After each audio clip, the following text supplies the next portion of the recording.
इस वीडियो में विज्ञान के महत्वपूर्ण ऑब्जेक्टिव प्रश्न पर चर्चा करेंगे जो आपके आने वाले एनएमएमएस एग्जाम के लिए काफ़ी महत्वपूर्ण होगा। तो इसलिए आप लोग वीडियो को ध्यान से देखिएगा और इस वीडियो के अंदर में हम आपको जो भी ऑब्जेक्टिव प्रश्न याद कराने का प्रयास करेंगे, आप लोग उन सारे ऑब्जेक्टिव को एक बेहतरीन तरीके से याद करने का प्रयास कीजिएगा, क्योंकि इस वीडियो के अंदर में हम उसी तरह के विज्ञान के महत्वपूर्ण ऑब्जेक्टिव प्रश्नों पर चर्चा करेंगे जो आपके आने वाले एनएमएमएस एग्जाम के लिए काफ़ी महत्वपूर्ण होगा और उसी टाइप का उसी तरह से क्वेश्चन आपके एनएमएमएस एग्जाम में पूछा जाएगा। इसलिए आप लोग इस वीडियो को ध्यान से देखिएगा। और इससे पहले भी हमने साइंस के ऊपर, सोशल साइंस के ऊपर बहुत सारे वीडियो बना दिए हैं। तो यदि आप लोग उन सारे वीडियो को नहीं देखे हैं तो आज ही यूट्यूब पे सर्च कीजिए NMIMS exam GKS study centre, तो आपको बहुत ही वीडियो मिल जाएगा। अगर आप लोग उन सारे वीडियो को एक बेहतरीन तरीक़ा से देख लेते हो, क्योंकि समय तो बहुत कम बचा हुआ है और इतने ही कम समय में यदि आप लोग सारे वीडियो को देख लेते हो जो इस चैनल के माध्यम से यूट्यूब पर डाल दिया गया है, तो 100% हम इस बात की गारंटी देते हैं कि आपको एनएमएमएस एग्जाम में बेहतरीन करने से और सबसे अच्छा रिजल्ट लाने से कोई नहीं रोक पाएगा। समझ गए ना? तो मेरा तो कर्तव्य है कहना, आप लोग के बीच समय तो कम है और इतने ही कम समय में आप लोग को तैयारी करना है। तो इसलिए आप लोग यूट्यूब पे सर्च करके आप लोग सारे वीडियो को देख लीजिए, आपका 100% रिजल्ट होगा। इस बात की हम 100% गारंटी देते हैं।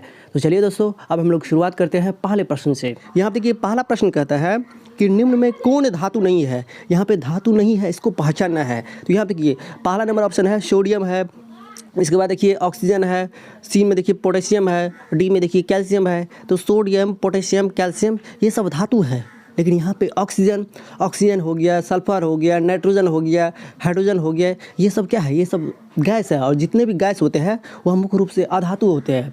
जितने भी गैस पाए जाते हैं वह अधातु होता है। यहाँ पे कह रहा है कि कौन धातु नहीं है, तो ऑक्सीजन धातु नहीं होगा। तो इसका ऑप्शन नंबर क्या हो जाएगा? बी नंबर ऑप्शन सही हो जाएगा। यानी कि हमारे वायुमंडल में जितने भी गैस है, चाहे सल्फर हो, चाहे नाइट्रोजन हो, चाहे ऑक्सीजन हो, चाहे हाइड्रोजन हो, ये सारे क्या है? ये सारे अधातु है। मुख्य रूप से हमारे वायुमंडल में जितने भी गैसें हैं वह अधातु होता है। समझ गए? ठीक उसी तरह से अगला नंबर प्रश्न देखिए, निम्न में कौन खरीफ फसल है। यहाँ देखिए खरीफ फसल का मतलब होता है वर्षा ऋतु में उपजाई जाने वाली फसल। जिन फसल को उपजाने के लिए ज़्यादा पानी की आवश्यकता होती है उसी को हम लोग कहते हैं खरीफ फसल। यहाँ देखिए धान को उपजाने के लिए ज़्यादा पानी की आवश्यकता होती है, इसलिए धान क्या हो जाएगा? खरीफ फसल हो जाएगा। तो इसका ऑप्शन नंबर क्या हो जाएगा? ए नंबर ऑप्शन सही। ये जो दो क्वेश्चन आप देख रहे हो, यानी कि पहला नंबर और दूसरा नंबर क्वेश्चन, पहला नंबर क्वेश्चन लिया गया है धातु एवं अधातु चैप्टर से, जो कि हमने कंप्लीटली एक बेहतरीन तरीके से समझा दिए हैं। और दूसरा नंबर क्या है? दूसरा नंबर फसल से संबंधित है, यानी कि दूसरा नंबर आपके क्लास 8 में विज्ञान के अंतर्गत जो दूसरा चैप्टर है फसल उत्पादन एवं प्रबंधन, उसी से लिया गया है। और इन दोनों चैप्टर को एक बेहतरीन तरीके से हम समझा दिए हैं। तो आप लोग यूट्यूब पे सर्च कीजिए फसल उत्पादन एवं प्रबंधन जीकेएस स्टडी सेंटर, फसल उत्पादन एवं प्रबंधन जीकेएस स्टडी सेंटर। आप लोग जब भी सर्च कीजिएगा तो आपको वीडियो मिल जाएगा। धातु एवं अधातु जीकेएस स्टडी सेंटर, ये भी सर्च कीजिएगा तो आपको वीडियो मिल जाएगा। इस तरह से आप लोग सारे वीडियो को एक बेहतरीन तरीके से देख लीजिएगा ना, तो साइंस के अंदर एक भी क्वेश्चन नहीं छूटेगा। देखना जरूरी है, नहीं तो हम यहाँ पे कह रहे हैं, आप लोग सुन के चले जाइएगा। तो जितने भी बातों को हम यहाँ पे बता रहे हैं उन सारी बातों को आप लोग जरूर मानिएगा, आपका रिजल्ट एक बेहतरीन तरीके से निकल जाएगा। समझ गए ना? आपका रिजल्ट 100% होगा, इस बात की हम 100% की गारंटी देते हैं। अगला नंबर प्रश्न देखिए, निम्न में कौन रवि फसल है। रवि फसल का मतलब क्या होता है? जो ठंडा ऋतु में, यानी कि जो शीत ऋतु में उगाया जाता है। गेहूँ हो गया, चना हो गया, मटर हो गया, ये सारे क्या है? ये सारे एक रवि फसल है। तो इसका ऑप्शन नंबर क्या हो जाएगा? डी नंबर ऑप्शन सही। सारे क्वेश्चंस को एक बेहतरीन तरीके से समझते जाइए। अब इसके बाद देखिए अगला नंबर प्रश्न, खरपतवार हटाने को क्या कहते हैं। तो खरपतवार हटाने को हम लोग कहते हैं निराई। जब भी हम लोग देखते हैं किसी खेत के अंदर, जब भी हम लोग देखते हैं किसी पौधे के अंदर ज़्यादा घास फूस हो जाता है, ज़्यादा खरपतवार हो जाता है, तो उसके कारण से क्या होता है? पेड़ पौधा का एक बेहतरीन तरीके से विकास नहीं हो पाता है, पेड़ पौधा एक बेहतरीन तरीके से विकसित नहीं कर पाता है। तो इसके लिए हम लोग इसी घास फूस को हटाने के लिए, इसी खरपतवार को हटाने के लिए उसमें केमिकल दवाई का छिड़काव करते हैं, जिसके कारण से होता क्या है? खरपतवार हट जाता है। यानी कि खरपतवार को हटाने की प्रक्रिया को क्या कहते हैं? हम लोग निराई कहते हैं। समझ गए ना? अगर ये खरपतवार किसी पौधे के अंदर, किसी खेत के अंदर ज़्यादा होगा तो वह पौधा, वह पेड़ कभी भी विकसित नहीं कर पाएगा। क्योंकि जब भी हम लोग उस खेत के अंदर खाद या उर्वरक या किसी पोषक तत्व का छिड़काव करेंगे तो जो ऊर्जा लगना चाहिए पेड़ पौधे के विकास के लिए, तो वह ऊर्जा ले लेता है कौन? यही घास फूस, यही खरपतवार, जिसके कारण से वह पेड़ पौधा कभी भी विकसित नहीं हो पाता है, एक अच्छा तरीका से फलता फूलता नहीं है। इसलिए जो है किसी भी खेत के अंदर से ये खरपतवार को हटाना जरूरी है। तो इसी खरपतवार को हटाने की प्रक्रिया को कहते हैं हम लोग निराई। तो इसका ऑप्शन नंबर क्या हो जाएगा? बी नंबर ऑप्शन सही हो जाएगा। इसी तरह से अगला नंबर प्रश्न देखिए, एक स्थान पर एक ही प्रकार के बड़ी मात्रा में उगाए जाने वाले पौधे को क्या कहते हैं? जब एक ही स्थान पर बड़ी मात्रा में बहुत ज़्यादा पैमाने पर जो है किसी एक ही तरह का पौधे को लगाया जाता है तो उसको हम लोग कहते हैं फसल। ये फसल उत्पादन एवं प्रबंधन चैप्टर से लिया गया है, जो कि हमने कंप्लीटली एक बेहतरीन तरीका से पढ़ा दिए हैं। तो जा करके देख सकते हैं, आप लोग यूट्यूब पे वीडियो डाल दिए हैं। धातु को पतले चादर के रूप में खींचने की क्षमता को क्या कहते हैं? तो धातु को पतले चादर के रूप में खींचने की क्षमता को हम लोग कहते हैं तन्यता। लेकिन जब धातु को हम लोग पीट पीट के करेंगे पतली चादर के रूप में तो उसको कहते हैं हम लोग आघात वर्ज्य। इसके बाद देखिए अगला नंबर प्रश्न, निम्न में किसे चाकू से काटा जा सकता है? देखिए यहाँ पे सोडियम है, पोटेशियम है, लिथियम है, ये तीनों धातुओं को हम लोग चाकू से काट सकते हैं। कारण क्या है? ये काफ़ी मुलायम होता है, इसी मुलायम होने के चलते इसे हम लोग चाकू से काट सकते हैं। जैसा कि हम सभी जानते हैं कि धातु काफ़ी कठोर और मजबूत होता है। धातु सामान्यतः धातु मुख्य रूप से क्या होता है? कठोर एवं मजबूत होते हैं। सभी धातु को हम लोग चाकू से नहीं काट सकते हैं। क्या लोहा को हम लोग चाकू से काट सकते हैं? क्या एल्युमिनियम को हम लोग चाकू से काट सकते हैं? क्या हम लोग कॉपर को चाकू से काट सकते हैं? तो इन सारे धातु को हम लोग नहीं काट सकते हैं। लेकिन ये तो केमिस्ट्री है, केमिस्ट्री के अंदर अपवाद होता है, समझ गए ना? तो निम्न में किसे चाकू से काटा जा सकता है? तो सोडियम, पोटेशियम, लिथियम, ये तीनों को चाकू से हम लोग काट सकते हैं। लेकिन यहाँ पर देखिए पहला ऑप्शन क्या है? तो पहला ऑप्शन है सोडियम, तो इसलिए इसमें यहाँ पहला ऑप्शन मारेंगे सोडियम को, समझ गए ना? इसी तरह से अगला नंबर प्रश्न देखिए, निम्न में कौन एक अधातु है जो चमकीला है? वैसे हम सभी जानते हैं कि अधातु में चमक नहीं पाया जाता है, लेकिन हम आपको बार बार बता रहे हैं। जिस तरह से आपकी क्लास में भी अपवाद होगा, बहुत सारे स्टूडेंट भूसकोल होगा जो पढ़ता नहीं है, और उसी में से देखिएगा कोई एक स्टूडेंट बहुत ज़्यादा तेज होगा। तो केमिस्ट्री के अंदर जिस तरह से हमारे वातावरण में सभी जगह अपवाद है, कुछ विद्यार्थी तेज होते हैं, कुछ विद्यार्थी भूसकोल होते हैं। अपवाद को तो आप लोग कभी भी छाट नहीं सकते हैं, अपवाद तो हर एक जगह है। ठीक उसी तरह से केमिस्ट्री के अंदर में तो और है, केमिस्ट्री के अंदर बहुत सारे अपवाद हैं। यहाँ देखिए प्रश्न कहता है, निम्न में कौन एक अधातु है जो चमकीला है? वैसे अधातु हम लोग जानते हैं अधातु चमकीला नहीं होता है, लेकिन अधातु में भी एक अपवाद है। कौन? आयोडीन। आयोडीन चमकीला होता है, तो इसका ऑप्शन नंबर क्या हो जाएगा? बी नंबर ऑप्शन सही हो जाएगा। इसके बाद देखिए अगला नंबर प्रश्न, निम्न में धातु की विशेषता नहीं है? तन्यता, ध्वनिक, आघात वर्ज्य, ये सब धातु की विशेषता है, लेकिन धातु की विशेषता कौन नहीं है? तो कुचालक। धातु से होकर क्या होता है? विद्युत धारा का प्रवाह होता है। कुचालक का मतलब क्या हुआ? क्या धातु से होकर विद्युत धारा का प्रवाह नहीं होता है? कुचालक का मतलब हुआ होता है जिनसे होकर विद्युत धारा का प्रवाह नहीं होना। जिन पदार्थों से होकर विद्युत धारा का प्रवाह नहीं होता है उसे हम लोग कहते हैं कुचालक। यहाँ देखिए धातु की विशेषता कौन नहीं है? तो कुचालक नहीं है, तो इसका ऑप्शन नंबर हो जाएगा डी नंबर ऑप्शन सही। क्योंकि धातु को हम लोग जब भी पीटते हैं तो टन टन की आवाज़ देता है, उसको हम लोग कहते हैं ध्वनिक। धातु ध्वनि उत्पन्न करता है, धातु में तन्य पाया जाता है, धातु को हम लोग पतली चादर के रूप में खींचते हैं, इसी को हम लोग कहते हैं तन्यता। धातु को जब हम लोग पीट पीट कर पतली चादर के रूप में परिवर्तित करते हैं तो उसको कहते हैं हम लोग आघात वर्ज्य। ये सारे गुण धातु का ही है, समझ गए ना? तो इसी तरह से अगला नंबर प्रश्न देखिए, दुनिया के सबसे कठोर अधातु कौन है? हम आपको बार बार बता रहे हैं, ये अपवाद हर एक जगह है। वैसे हम सभी जानते हैं कि अधातु कठोर नहीं होता है, अधातु मजबूत नहीं होता है, क्योंकि जब भी हम लोग अधातु को पीटते हैं तो वह चूर चूर हो जाता है, तो अधातु कठोर नहीं होता है। लेकिन केमिस्ट्री के अंदर हर एक जगह, हमारे वातावरण में भी हर एक जगह अपवाद है। तो दुनिया के सबसे कठोर अधातु है हीरा। हीरा एक अधातु है जो कि दुनिया का सबसे कठोर पदार्थ है, तो इसका ऑप्शन नंबर क्या हो जाएगा? बी नंबर ऑप्शन सही। इसके बाद देखिए अगला नंबर प्रश्न, जिनसे होकर विद्युत धारा एक सिरा से दूसरे सिरा हो जाए, यानी कि एक सिरा से दूसरे सिरा चले जाए, उसे हम लोग क्या कहते हैं? तो उसे हम लोग कहते हैं विद्युत धारा का सुचालक, यानी कि सुचालक कहते हैं। और जिनसे होकर विद्युत धारा का प्रवाह एक सिरा से दूसरे सिरा नहीं होता है उसे ही हम लोग कहते हैं कुचालक।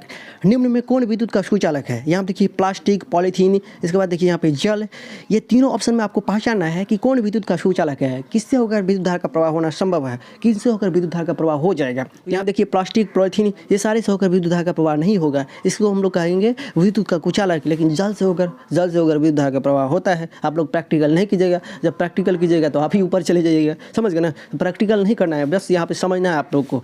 निम्न में कौन विद्युत का सुचालक है? तो जल हो जाएगा, तो इसका ऑप्शन नंबर सही हो जाएगा, सी नंबर ऑप्शन सही।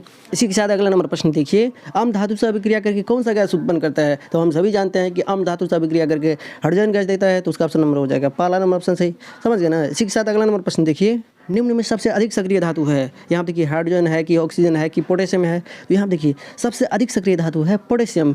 अब बोलिएगा सर जी कौन कम सक्रिय धातु है, कौन अधिक सक्रिय धातु होता है, इसको पहचानेंगे कैसे? उसके बारे में हमने कंप्लीटली एक बेहतरीन तरीका से वीडियो को बता दिए है, तो आप लोग उस वीडियो को देख सकते हैं। उस वीडियो का नाम है सक्रियता श्रेणी किसे कहते हैं। इस वीडियो को आप लोग देख लीजिएगा तो आपको पता चल जाएगा कि किस प्रकार के धातु को कम सक्रिय धातु कहेंगे और किस प्रकार के धातु को अधिक सक्रिय धातु कहेंगे। तो आप लोगों को उस वीडियो को देखना जरूरी है, इसलिए आप लोग यूट्यूब पर सर्च करके आज ही देख लीजिएगा, क्योंकि आप लोगों के पास समय तो कम है और इसी कम समय में आप लोग को ज़्यादा से ज़्यादा पढ़ना है। इसके बाद देखिए अगला नंबर प्रश्न, पेड़ की पत्ती हरा होने का क्या कारण है? तो क्लोरोफिल, पेड़ पौधे के पत्तियों में पाया जाता है क्लोरोफिल। इसी क्लोरोफिल के कारण से पेड़ पौधे की पत्ती हरा होता है। समझ गए ना। कार्बन की संयोजकता कितनी होती है? तो कार्बन की संयोजकता होती है 4। और ये संयोजकता किस तरह से निकाला जाता है ये भी हमने धातु एवं अधातु चैप्टर में कंप्लीटली एक बेहतरीन तरीका से समझा दी है। समझ गए ना। तो जितने भी वीडियो हम आपको कह रहे हैं देखने के लिए, जैसे इस वीडियो के अंदर में हम आपको बताए हैं फसल उत्पादन एवं प्रबंधन, संश्लेषित रेशा, धातु एवं अधातु, ये सारे चैप्टर को सक्रियता श्रेणी किसे कहते हैं, ये सारे वीडियो को एक बेहतरीन तरीका से देख लीजिएगा यूट्यूब पे सर्च करके, आपको बहुत ही फायदा मिलेगा। समझ गए ना। धातु का वह गुण जिसके कारण धातु को पीटकर पतली चादर के रूप में परिवर्तित किया जा सकता है उसे हम लोग क्या कहते हैं? तो इसे कहते हैं हम लोग आघात बल। कोई भी धातु है जब उसको हम लोग पीट करके पतली चादर के रूप में परिवर्तित करते हैं उसको कहते हैं हम लोग आघात बल। समझ गए। इसके बाद अगला नंबर प्रश्न देखिए, विटामिन ए की कमी से, यहाँ देखिए यहाँ पे क्या होगा ए, विटामिन ए की कमी से कौन सा रोग हो जाता है? तो रतुंधी हो जाता है। इसके बाद देखिए विटामिन बी की कमी से तो बेरी, विटामिन सी की कमी से स्कर्वी। इस तरह से सारे क्वेश्चंस को आप लोग एक बेहतरीन तरीका से याद कर लीजिएगा। समझ गए ना। इसके बाद देखिए सूक्ष्मजीव के मुख्य कितने वर्ग होते हैं? तो सूक्ष्मजीव के मुख्य वर्ग होता है 4। तो इसका ऑप्शन नंबर क्या हो जाएगा? पहला हो जाएगा। आप पूछेगा सूक्ष्मजीव के वर्ग कितने होते हैं? तो 5 होते हैं, लेकिन कहेगा सूक्ष्मजीव का मेन वर्ग यानी कि मुख्य वर्ग तो होता है 4। तो इस तरह से सारे क्वेश्चंस को आप लोग याद करते जाइएगा। किण्वन का खोज किसने किया? तो किण्वन का खोज किया था लुई पास्टर नामक वैज्ञानिक ने। इसके बाद देखिए अगला नंबर प्रश्न, चेचक का खोज किसने किया था? तो चेचक का खोज किया था एडवर्ड जेनर ने। हम लोग चेचक को बिहार में कहते हैं बाबा होना। कभी कभी देखते रहते हैं बहुत सारे लोगों को बाबा हो जाता है, शरीर पर जो है बड़ा बड़ा फोड़ा के टाइप का हो जाता है, तो उसको कहते हैं हम लोग चेचक। चेचक का खोज किसने किया था? तो एडवर्ड जेनर ने किया था। इसी के साथ अगला नंबर प्रश्न देखिए, मलेरिया का संचरण का तरीका है। मलेरिया के संचरण का तरीका का मतलब क्या हुआ? मलेरिया किसके कारण से फैलता है? तो मच्छर के काटने से। तो इसका ऑप्शन नंबर क्या हो जाएगा? बी नंबर ऑप्शन सही हो जाएगा। हैजा किस सूक्ष्मजीव के कारण से होता है? तो हैजा हो गया, टाइफाइड हो गया, ये सब होता है जीवाणु के कारण से। तो इसका ऑप्शन नंबर क्या हो जाएगा? सी नंबर ऑप्शन सही हो जाएगा। इसी तरह से अगला नंबर प्रश्न देखिए, ईस्ट का उपयोग निम्न के उत्पादन में होता है। तो ईस्ट का उपयोग होता है अल्कोहल के उत्पादन में। तो इसका ऑप्शन नंबर क्या हो जाएगा? बी नंबर ऑप्शन सही हो जाएगा। इसी के साथ अगला नंबर प्रश्न देखिए, मलेरिया परजीवी का वाहक है तो मादा एनोफिलीज मच्छर। तो इसका ऑप्शन नंबर क्या हो जाएगा? पहला हो जाएगा। यानी कि मलेरिया जो हो जाता है किसके काटने से होता है? उसका परजीवी का वाहक कौन है? तो मादा एनोफिलीज मच्छर। चीनी को अल्कोहल में परिवर्तित करने का प्रक्रम है। तो चीनी को अल्कोहल में परिवर्तित करने का प्रक्रम है किण्वन। तो उसका ऑप्शन नंबर क्या हो जाएगा? बी नंबर ऑप्शन सही। उसके बाद अगला नंबर प्रश्न देखिए, चीनी को अल्कोहल में परिवर्तित करने का प्रक्रम है तो किण्वन कहते हैं। तो इसका ऑप्शन नंबर क्या हो जाएगा? बी नंबर ऑप्शन सही हो जाएगा। इसी के साथ अगला नंबर प्रश्न देखिए, संचरणीय रोग का सबसे मुख्य कारक क्या है? संचरणीय रोग का मतलब क्या हुआ? जो एक व्यक्ति से दूसरे व्यक्ति में फैलता है, तो इसके मुख्य कारक क्या है? ये किसके कारण से होता है? तो संचरणीय रोग होता है घरेलू मक्खी के कारण से, क्योंकि मक्खी एक में से बैठेगा दूसरे पर, दूसरे से तीसरे पर, इस तरह से बढ़ते रहता है। और मधुमक्खी में जो है तरह तरह के कीटाणु रहता है। इसके कारण से जब भी हम लोग दूषित भोजन को खाते हैं तो हम लोग बीमार पड़ जाते हैं। तो ये होता है संचरणीय रोग। संचरणीय रोग का मतलब क्या हुआ? एक व्यक्ति से दूसरे व्यक्ति में फैलने वाले रोग। किसके कारण से फैलता है? रोग उत्पन्न होता है मेन रूप से किसके कारण से? तो लोग जो बीमार पड़ता है वो मुख्य रूप से किसके कारण से होता है? तो दूषित भोजन के खाने से। और दूषित भोजन कैसे होता है? जब एक मक्खी दूसरे मक्खी पर, एक माछी दूसरे माछी पर बैठते रहता है, दूसरे भोजन पर बैठते रहता है। इस तरह का भोजन जब भी हम लोग खाते हैं तो हम लोग बीमार पड़ जाते हैं। तो इसलिए कहते हैं संचरणीय रोग का सबसे मुख्य कारक घरेलू मक्खी होता है। तो इसका ऑप्शन नंबर क्या हो जाएगा? बी नंबर हो जाएगा। ब्रेड तथा इडली फूल जाती है किसके कारण? तो ये होता है ईस्ट के कारण से। तो उसका ऑप्शन नंबर क्या हो जाएगा? पहला हो जाएगा। समझ गए ना। वायुमंडल में प्रधान गैस कौन है? तो वायुमंडल में प्रधान गैस कहते हैं हम लोग नाइट्रोजन को। क्यों कहते हैं? क्योंकि नाइट्रोजन की मात्रा सबसे ज़्यादा होती है। वायुमंडल में नाइट्रोजन का प्रतिशत कितना है? 78% है। ऑक्सीजन सिर्फ 21% है।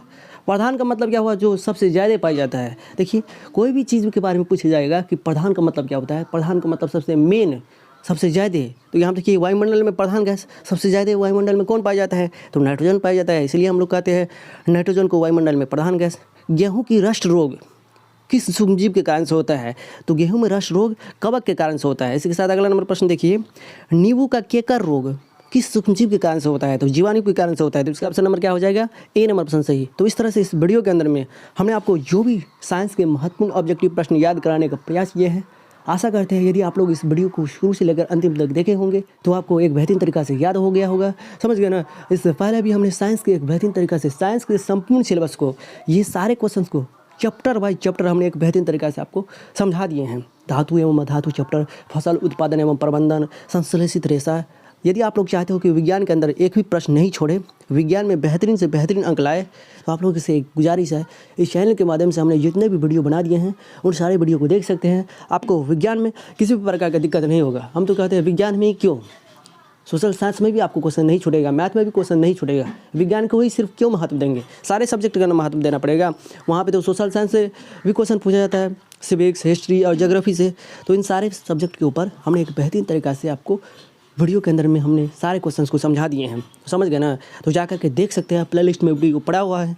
हम सभी वीडियो में बार बार कहते हैं कि विज्ञान और सोशल साइंस में आपको एक भी ऑब्जेक्टिव नहीं छूटेगा। समझ गए ना? तो इससे पहले और इस वीडियो को जितने भी वीडियो इस चैनल के माध्यम से हमने यूट्यूब पर डाल दिए हैं, आप लोग सारे वीडियो को देख सकते हैं। आप लोग को एग्जाम में किसी भी प्रकार का दिक्कत नहीं होगा, इस बात की हम 100% गारंटी देते हैं। तो चलिए दोस्तों, फिर मिलते हैं नए वीडियो में नए कंसेप्ट के साथ। तब तक के लिए हमें विदा दीजिए। आप लोग को प्लेलिस्ट में जाना है और प्लेलिस्ट में जितने भी वीडियो हमने डाल दिए हैं सारे वीडियो को देखना है। आपका रिजल्ट बेहतरीन से बेहतरीन होगा, इस बात की हम गारंटी देते हैं। तो चलिए दोस्तों, फिर मिलते हैं नेक्स्ट वीडियो में। तब तक के लिए हमें विदा दीजिए। जय हिंद, जय भारत। पढ़ते रहिए, स्वस्थ रहिए।